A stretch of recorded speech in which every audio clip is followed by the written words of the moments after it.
Honourable Jim Anderton. Mr Speaker, I'm sorry to interrupt. I gave notice in my speech that I would seek leave, and I do now. This is a point of order. Yes. Member seeking leave. Yes. Point of order. I seek leave to table 3 graphs from the Ministry of Social Development which demonstrate that the gap between rich and poor in New Zealand narrowed, not widened, under the last government, as stated in the House yesterday by the Prime Minister, Mr Key. Leave is sought to table those papers. Is there anyone opposed to that course of action? Sorry. These MSD reports that have been tabled in the House in some form or from Select Committee? Yeah, that's, I guess, speaking to the point of order, and we have gotten into the habit of finding out precisely the nature and the origin. Have these... Well, Mr Speaker... Have these been already tabled? Are they public documents? I can't ascertain that, Mr Speaker. Well, anyway, we'll put the leave. Leave is sought for that purpose. Is there anyone opposed to that course of action? There appears not. Leave is granted. I think the Honourable Clayton... Sorry? Too late. Honourable Clayton Crossgrove. Mr Speaker, that speech by, I think he's the chair of the FEC, Mr Foss, was, no, it wasn't fantastic. It was insightful. It was insightful for what it said and what it didn't say. That member started his speech talking about this budget being fair and equitable and this piece of legislation being fair and equitable. Well, let's examine what this does. My colleague David Cunliffe said this: if you're on the average wage, after you factor in the GST and the inflation at 5.9%, you're $30 a week worse off. If you are a millionaire earning $1 million a year, you're $1,000 a week better off. Now, I don't know how Mr Foss, in his little world, explains and defines fairness and equity, but in my world, that is not fair, that is not equitable, that is not right.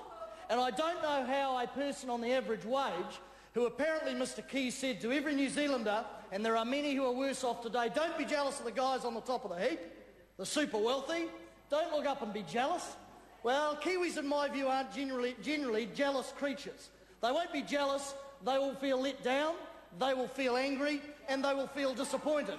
Every person on the average wage who is $30 a week worse off because of some of the worst inflation we are about to see at the hands of the mismanagement of this crew and the GST, $30 a week worse off. I wonder what they will think tonight. Will they think and will they hang on the words of Mr Foss, who says this is fair and this is equitable? And when they look across and they say, well, if I was earning $1 million a year, I get $1,000 a week back. Well, I wonder what Mr Foss on the campaign stump will say to those in his constituency or where he resides who are on their average wage, who come to his office and say, Mr Foss, we don't think it is fair or equitable that we are $30 a week worse off because of your mismanagement with inflation, because of your GST hike. What will he say to them? Oh, hang on, silence. Silence is deafening. What will he say to them? He won't have an answer because he knows, and if he doesn't know, then there's a word which I won't use, but that's what he is. He knows that this is not fair and this is not equitable. Now, if you look at this budget, what do we get?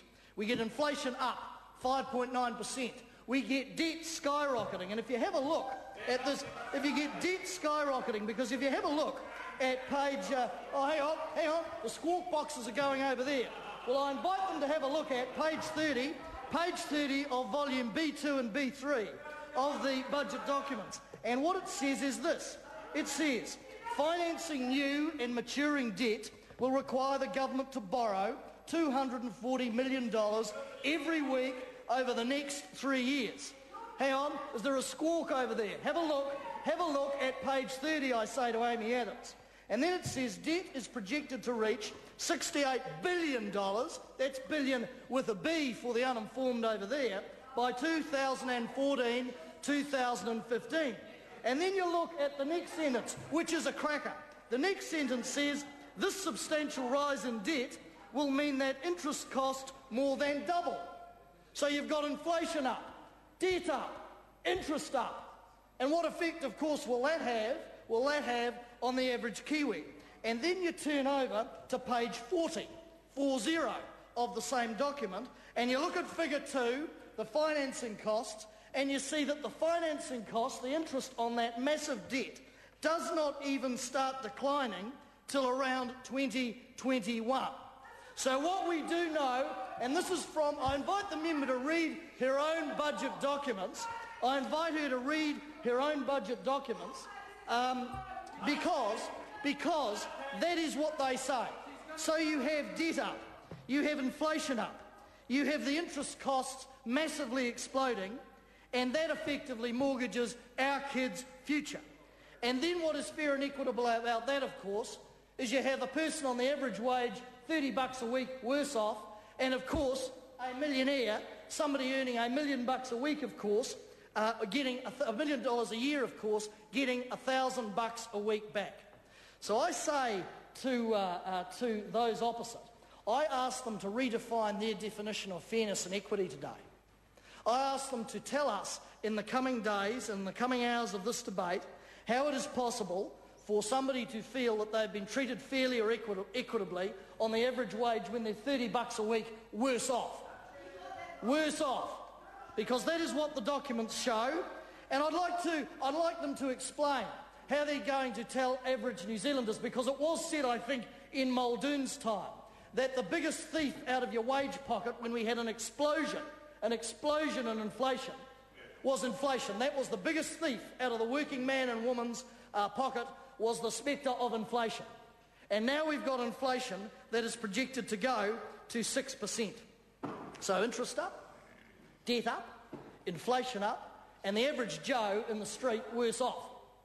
So I'd like them to explain that, and Nikki Wagner sort of says nah and sort of, shakes her head. I doubt whether she's actually got past the contents page of most of the budget documents. But I invite her to be very interesting, and I know that over this side of the House we're quite happy to go out to our constituencies and debate this crew and have a group of average New Zealanders on the average wage come in, and actually let's have a meeting about it, and let's get their responses and ask them, somebody on the average wage, in a hall, anywhere in this country, in Otaki, in Dunedin, in Rimutaka, in Auckland. Let's get a group of them in a room, and let's get some of that crew, and let's ask them. Let's ask them if they feel that they've been dealt to fairly and equitably by that crew over there. They've been dealt to, my colleague said. Absolutely they've been dealt to. Because the only rooms that these people will be happy and comfortable in, the only rooms that crew will be happy and comfortable in, are the cabins in the yachts parked in the Viaduct Harbour of those people who are on $1 million a year better off.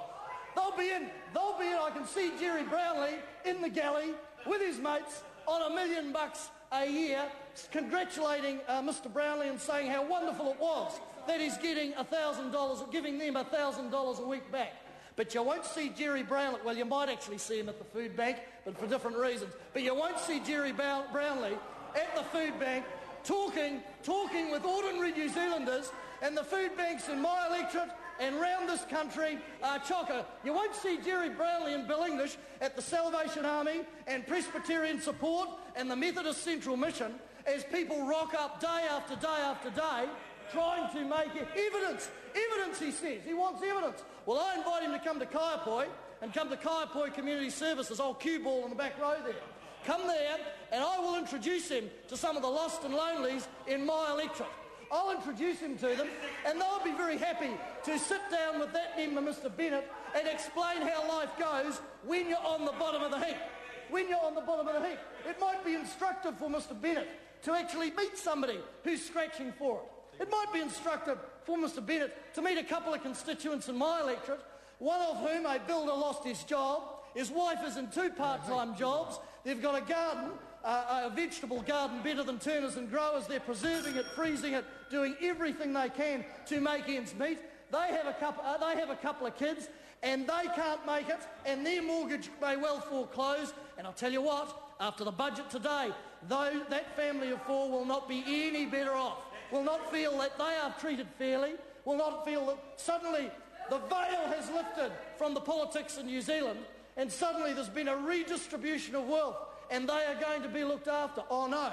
So if Mr. Bennett I can't remember her name, over there, the other member over there, wants to come to my electorate and meet some of the lost and lonelies, those who are even below the average wage, let alone the person who is on the average wage who will be $30,000, $30 a week worse off